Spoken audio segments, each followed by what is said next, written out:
অনেকদিন আগে পাহাড়ের চূড়ায় একটি ছোট্ট গ্রাম ছিল। গ্রামের মানুষ সাধারণ, শান্ত আর খেটে খাওয়া। কিন্তু সেই গ্রামের পাশে ছিল এক রহস্যময় জঙ্গল।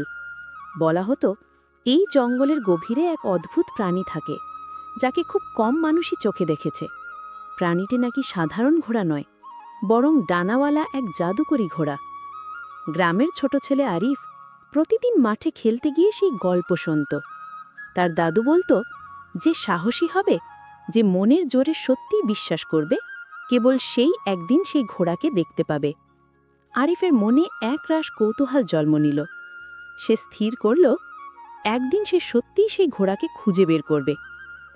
একদিন ভোরে আরিফ বেরিয়ে গেল জঙ্গলের ভেতর। চারদিকে পাখির কিচিরমিচির, সূর্যের আলো গাছের পাতার ফাঁক গলে পড়ছে। সে যতই ভেতরে যেতে লাগল, জঙ্গল ততই নীরব হয়ে উঠল। হঠাৎ তার কানে ভেসে এল এক অদ্ভুত শব্দ, যেন ডানার ঝাপটানি।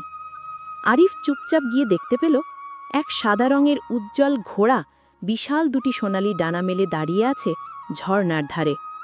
তার চোখ দুটি নীল কান্তির মতো ঝকঝক করছে। আরিফ তাকিয়ে রইল অবাক হয়ে। সে ভাবল, স্বপ্ন দেখছে নাকি? ঘোড়াটি হঠাৎ তার দিকে তাকিয়ে হাসল, যেন মানুষ বুঝতে পারে। আরিফ ভয় পেল না, বরং সাহস করে কাছে গিয়ে বলল, তুমি কি সত্যিই সেই ডানাওয়ালা ঘোড়া যার গল্প সবাই বলে? ঘোড়াটি মাথা নাড়ল। আশ্চর্য ব্যাপার হল, ঘোড়ার কণ্ঠস্বর শোনা গেল আরিফের মনের ভেতরে। ঘোড়া বলল, হ্যাঁ, আমি এক জাদুকরী প্রাণী।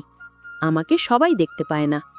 শুধু যারা স্বপ্ন দেখে, যারা সাহসী আর নিষ্পাপ মনে বিশ্বাস রাখে, কেবল তারাই আমাকে দেখতে পায়। আরিফ আনন্দে লাফিয়ে উঠল। ঘোড়া বলল, তুমি কি আমার পিঠে চড়ে উঠতে চাও? আরিফ দেরি না করে চেপে বসল। মুহূর্তেই ঘোড়া আকাশে উড়ে উঠল। নিচে পাহাড়, নদী, গ্রাম সব খেলনার মতো ছোট দেখাচ্ছিল। আরিফের বুক ভরে গেল আনন্দে।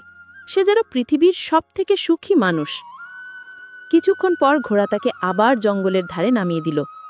বিদায়ের আগে ঘোড়া বলল, মনে রেখো, তুমি যদি সাহস আর বিশ্বাস হারিয়ে ফেলো, তবে আর কোনোদিন আমাকে দেখতে পাবে না। আরিফ গ্রামে ফিরে এসে সবার কাছে গল্প বলল, কিন্তু কেউ বিশ্বাস করল না।